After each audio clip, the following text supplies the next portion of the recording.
Selamat datang di acara Telekomentator Science. Dalam acara ini, saya akan mewawancarai ilmuwan Indonesia untuk membahas topik-topik perkembangan ilmu pengetahuan dunia terbaru. Dalam acara ini, kita akan membahas mengenai popular science yang sangat menarik sekali untuk diikuti. Ayo, kita tonton episode berikut ini.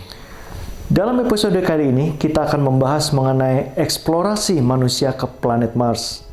Tidak dapat disangkal bahwa manusia memiliki ketertarikan yang sangat besar sekali terhadap planet merah ini. Dapat dibuktikan dari film-film seperti John Carter dan juga The Martian. Namun, seberapa jauh ilmu pengetahuan telah mampu untuk mendukung usaha-usaha manusia ini untuk bisa mencapai planet Mars dan kemudian akan menjadikannya koloni manusia di masa yang akan datang? Ayo tonton episode ini untuk mencari tahu lebih jauh lagi mengenai usaha eksplorasi manusia menuju ke planet Mars.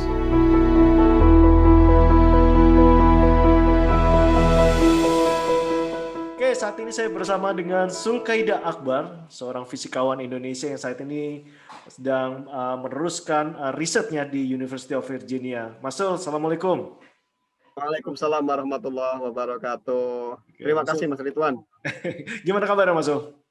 Alhamdulillah, baik Mas. Baik, gimana kabarnya Mas? Alhamdulillah baik-baik juga di sini. Semoga sehat-sehat selalu Mas Zul ya di masa-masa pandemi ini. Ya, insya Allah. Oke Mas Zul, ada pertanyaan pertama ini yang sangat menarik sekali. Banyak sekali orang yang bertanya-tanya ya, terutama yang mengikuti berita mengenai mendaratnya rover Perseverance kemarin di planet Mars begitu. Ini merupakan satu pencapaian tersendiri ya dalam dunia ilmu pengetahuan, terutama untuk penjelajahan ke planet merah, ke planet Mars gitu. Nah, tapi mungkin tidak banyak orang Mas Zul yang bisa tahu ya atau mengerti gitu. Kenapa sih sangat penting sekali buat manusia itu untuk mengeksplorasi Mars? Yang membuat orang menarik kan gini ya. Jadi dari hasil pencitraan planet Mars itu, para ahli percaya bahwa kira-kira sekitar 3,5 miliar tahun yang lalu, Mars itu pernah berisi penuh air, Mas. Jadi air ini kan komponen yang sangat esensial untuk kehidupan ya, seperti di bumi kan. Nah, jadi ibaratnya kalau kita bikin pencitraan nih di Laut Jawa, itu akan kelihatan sekali di dasar Laut Jawa itu penuh banyak alur-alur kayak bekas sungai gitu, yang berarti dulu Jawa dengan Kalimantan itu pernah nyatu dong.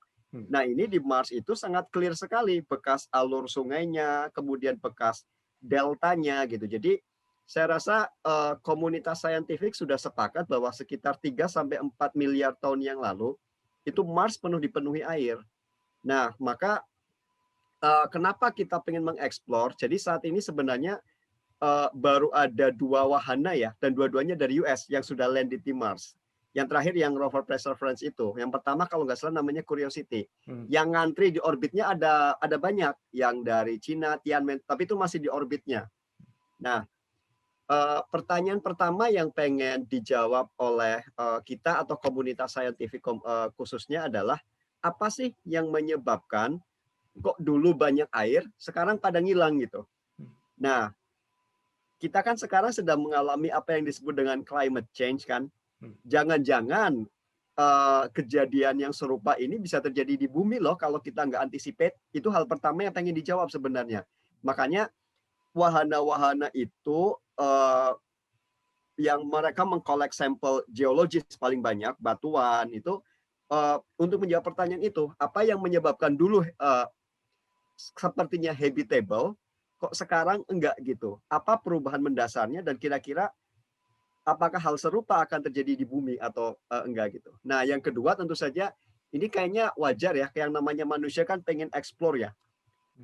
Dulu orang dari Eropa mengeksplor sampai ke Afrika, sampai ke Asia. Nah, kita ini juga pengen mengeksplor gitu. Jangan-jangan kalau misalkan mudah-mudahan enggak, tapi kalau suatu saat bumi kondisinya sudah penuh sesak, itu kita kayaknya perlu untuk mencari habitat baru. Nah, Mars ini logis ya, karena kan termasuk planet paling dekat. Satu itu. Yang kedua, ukurannya mirip lah. Nah, jadi 1 tahun di Mars itu, kalau kita kan 1 tahun sekitar 360-an. 1 tahunnya Mars itu sekitar 600-an.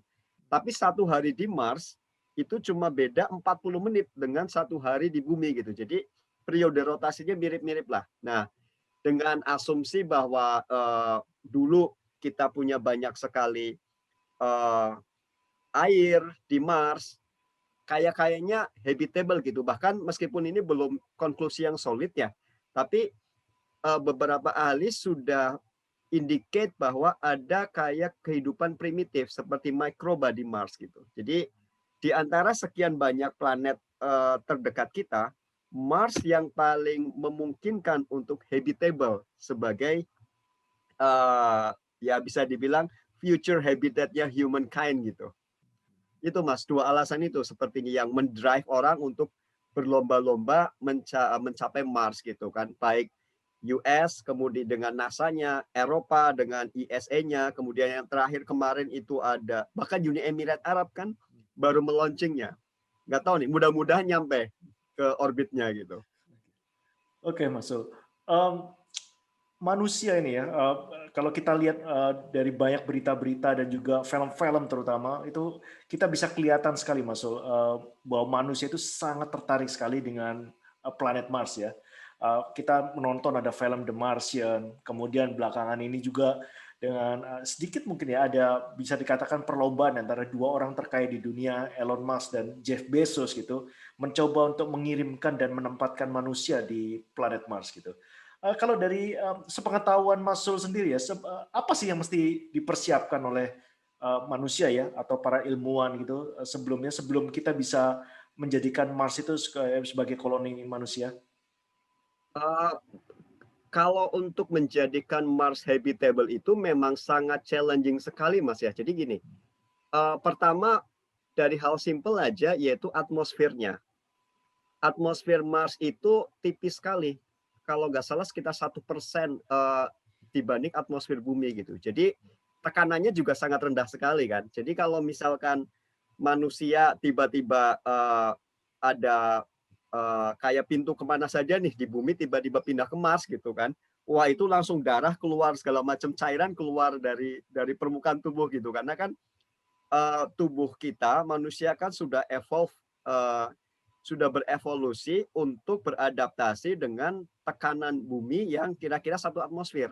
Nah sekarang kalau kita naik gunung aja kan kalau kita istilahnya aklimatisasinya nggak benar itu kan darah suka keluar kan karena tekanannya sangat tipis sekali gitu. Wah kalau di sana tekanannya tipis jauh lebih tipis gitu kan. Jadi dari sisi tekanannya saja itu sudah challenging. Tubuh manusia saat ini nggak bisa hidup di sana gitu kan. Jadi harus benar-benar pakai pakaian khusus yang dengan menggunakan pressure khusus gitu. Seperti kita di pesawat kan tekanannya diatur sedemikian rupa gitu. Itu dari sisi tekanan atmosfernya saja. Yang kedua dari sisi komposisinya juga. Jadi kalau bumi ini kan sekitar 70% sekian nitrogen, kemudian 20% sekian itu oksigen. Nah, sisanya itu karbon dioksida. Nah, Mars itu karbon dioksidanya yang banyak banget gitu. Jadi satu hal kalau untuk membuat Mars habitable itu adalah bagaimana kita bisa merekayasa atmosfer Marsnya untuk bisa habitable. Nah, kalau ide-ide banyak Mas. Jadi baik yang agak-agak liar gitu ya, kayak misalkan gini. Ya oke, kalau 70% atmosfer bumi itu kan nitrogen. Sekarang zat kimia yang banyak nitrogennya itu kan amonia ya. Amonia itu kan rumusnya NH3. Jadi N-nya nitrogen, hanya hidrogen. Hidrogennya bagus tuh karena air itu kan juga hidrogen dan oksigen gitu kan. Jadi ide-ide seperti wah kita import amonia dari benda-benda langit sekitar Mars, gimana caranya dimanipulasi supaya ditabrakin ke Mars gitu kan, sehingga NH3-nya itu bisa masuk ke Mars, nah nanti nitrogen yang membentuk Mars gitu kan. Nah itu ide yang seperti itu sampai ide bagaimana ada yang pakai kayak silika gel, kan karena gini, sebenarnya ada es di Mars kira-kira di salah satu di kutubnya gitu. Kira-kira jumlahnya sekitar 5 juta kubik. Hmm. Nah, ide yang logis yang kedua adalah gimana mencairkan Mars itu. Karena kan gini, eh, karena atmosfernya sangat tipis, jadi itu langsung jadi gas gitu kan. Nah, jadi ada ide-ide, lah ini orang-orang kimia nih yang berkumpul untuk mengeluarkan ide-ide terbaiknya. Ada yang pakai silika gel atau bagaimana kita memanaskan supaya nanti membantu dan esnya itu karbon dioksida mayoritasnya. Jadi kalau karbon dioksida itu kan eh, kita sering dengar efek rumah kaca ya. Ya. Jadi nah itu mirip seperti efek rumah kaca. Kalau misalkan kita bisa melepas karbon dioksidanya ke angkasa, ke atmosfer, itu nanti karbon dioksidanya itu bisa berperan sebagai seperti efek rumah kaca. Nanti cahaya matahari yang masuk itu akan terperangkap, membuat jadi panas. Nah, kenapa kita butuh panas? Karena suhu rata-rata di Mars itu, kalau di rata-rata semuanya itu masih sekitar minus 60 Celcius. Oh, itu juga nggak Ekstrim ya. banyak orang bisa hidup di minus 60 Celcius. Jadi kita butuh panas juga gitu kan. Jadi kita butuh untuk merekayasa atmosfer, kita butuh lebih tebal biar bisa memperangkap panas, sekaligus komposisinya juga biar lebih mirip dengan komposisi di bumi gitu. Nah, dari satu hal rekayasa atmosfer aja itu sudah banyak sekali technical detail yang harus kita solve gitu kan. Dan ide-idenya banyak sekali. Makanya kalau kita baca dari judul programnya itu kan Mars Exploration. Jadi memang kita masih sifatnya masih mengeksplorasi. Kalau kita berbicara bagaimana untuk membuat habitable itu masih sangat jauh sekali, Mas. Cuman kan ya kita step by step ya. Kita nggak pernah tahu kan teknologi itu kadang sangat ganas sekali perkembangannya gitu. Seperti smartphone aja kita berapa puluh tahun lalu kan kita nggak kebayang ada smartphone gitu.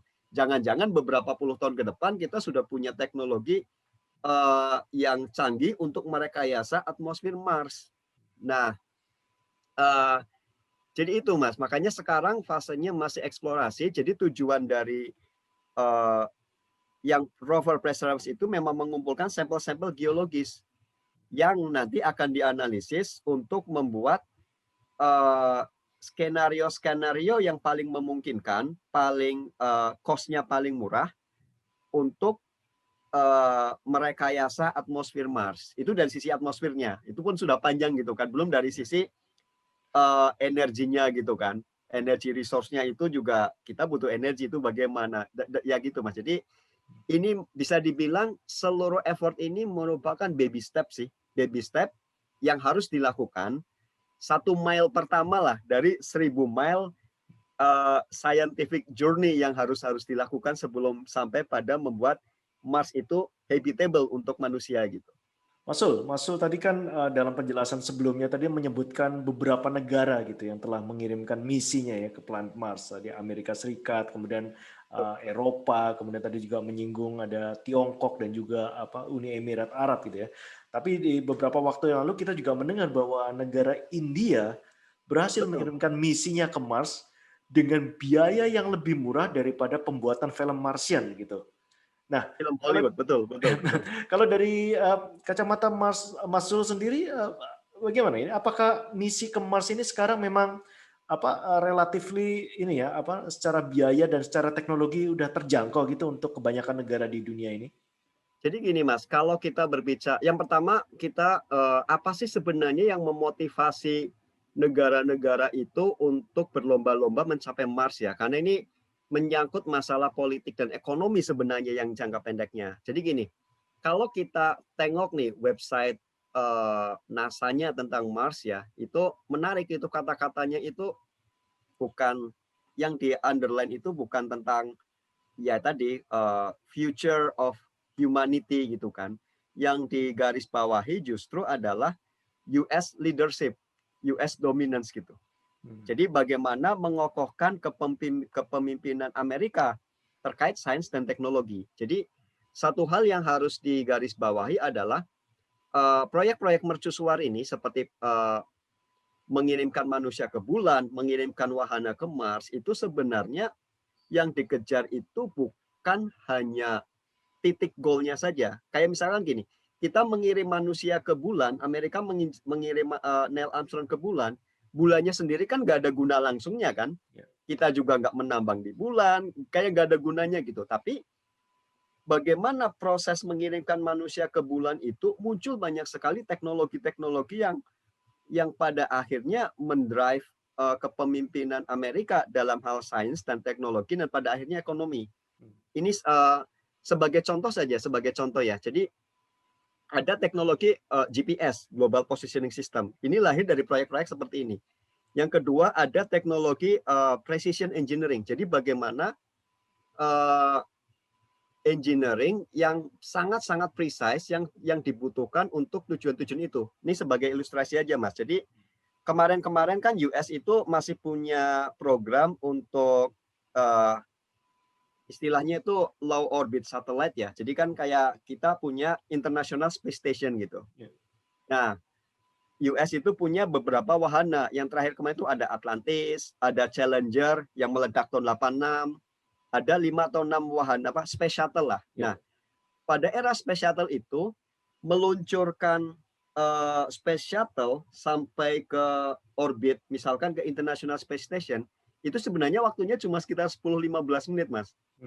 Tapi untuk sampai ke Space Station-nya itu butuh 2 hari. Kenapa butuh 2 hari? Karena coba bayangkan gini, yang namanya International Space Station itu mengorbit bumi,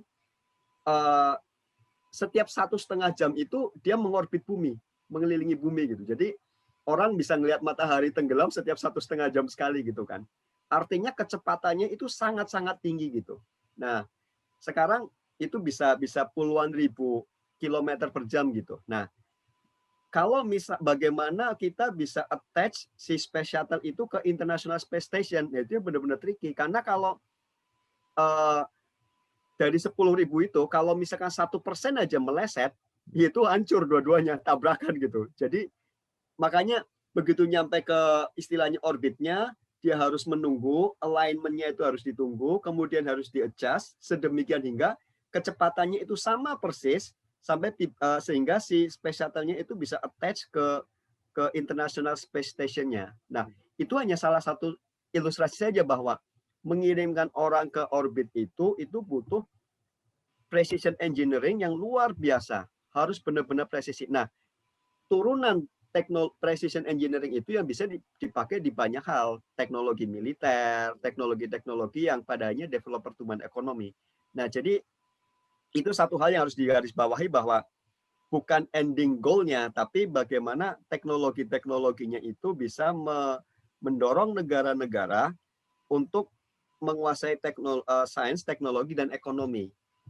Nah, itu baseline pertamanya. Nah, yang kedua, mohon maaf tadi pertanyaannya apa, Mas? Itu yang India kan berhasil untuk mengirimkan itu dengan biaya yang relatif murah ya dalam istilah untuk misi ke Mars itu.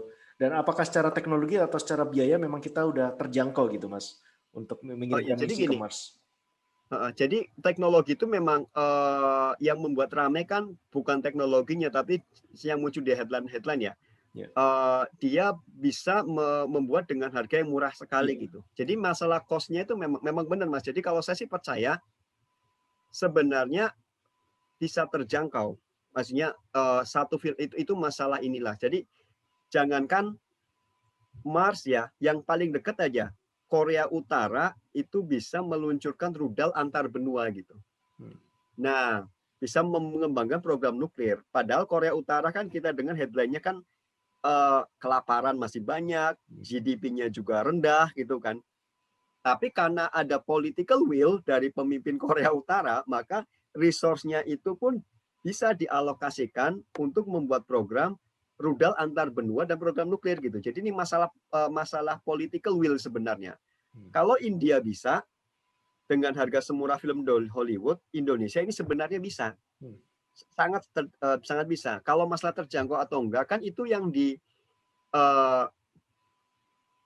istilahnya yang diterabas sama Elon Musk ya. Jadi dulu sebelum era Elon Musk ini, ketika masih didominasi government Amerika maksudnya, itu ongkosnya mahal banget gitu. Nah, Elon Musk bisa masuk pasar itu gara-gara dia bisa menawarkan eh, roket-roket yang ternyata murah, jauh lebih murah dibanding yang program-program sebelumnya. Bahkan dia sekarang mengembangkan bukan hanya murah, bahkan reusable gitu. Ya.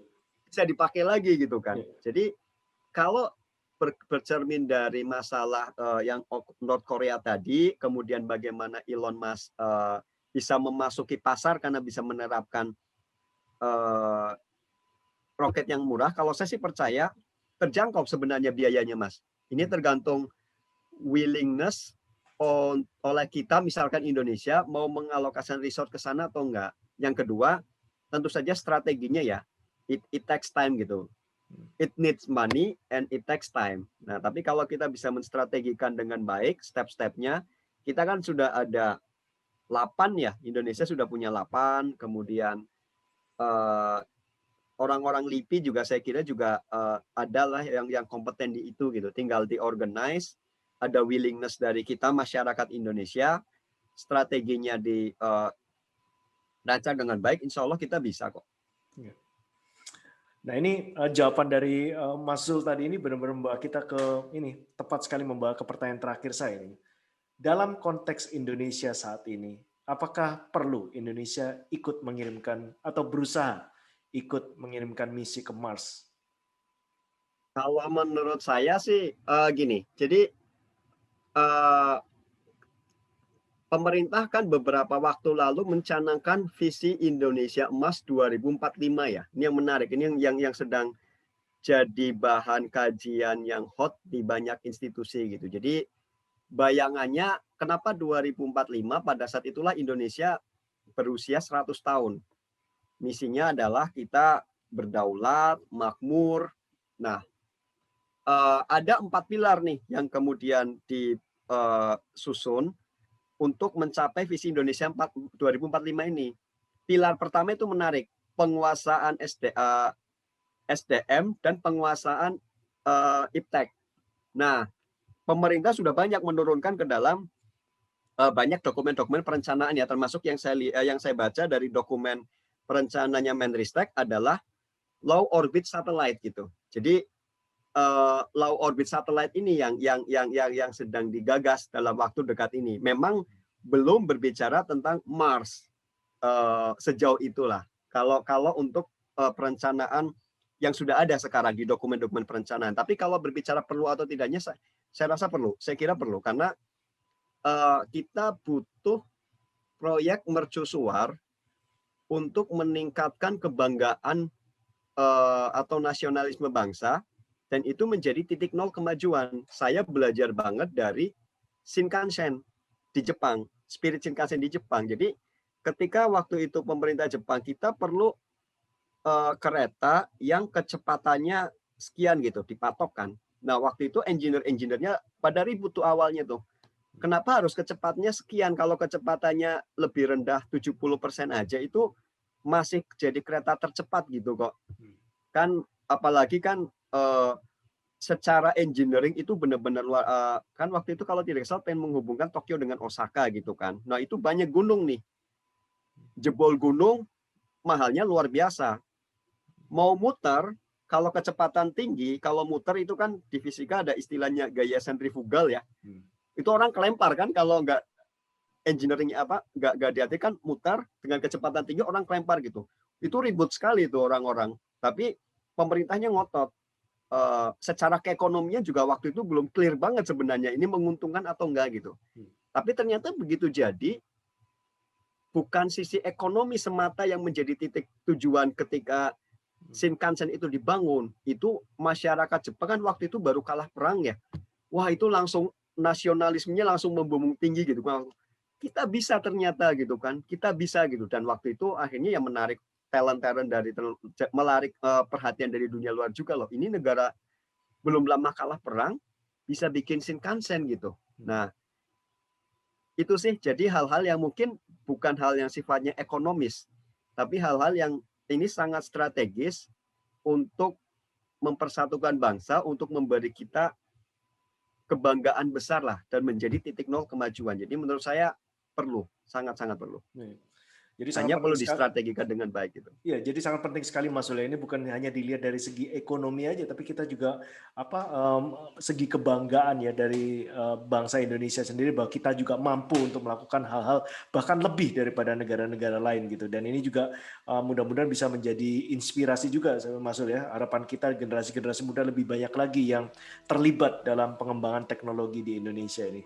Oke Mas Zul, terima kasih jawabannya Mas Zul. Terima kasih waktunya, terima kasih atas penjelasannya yang panjang lebar walaupun singkat ini, tapi sangat padat sekali mengenai planet Mars ini. Thank you Mas Zul, nanti kita bincang-bincang lagi di topik yang lain. Siap. Oke Mas. Assalamualaikum. Waalaikumsalam warahmatullahi wabarakatuh.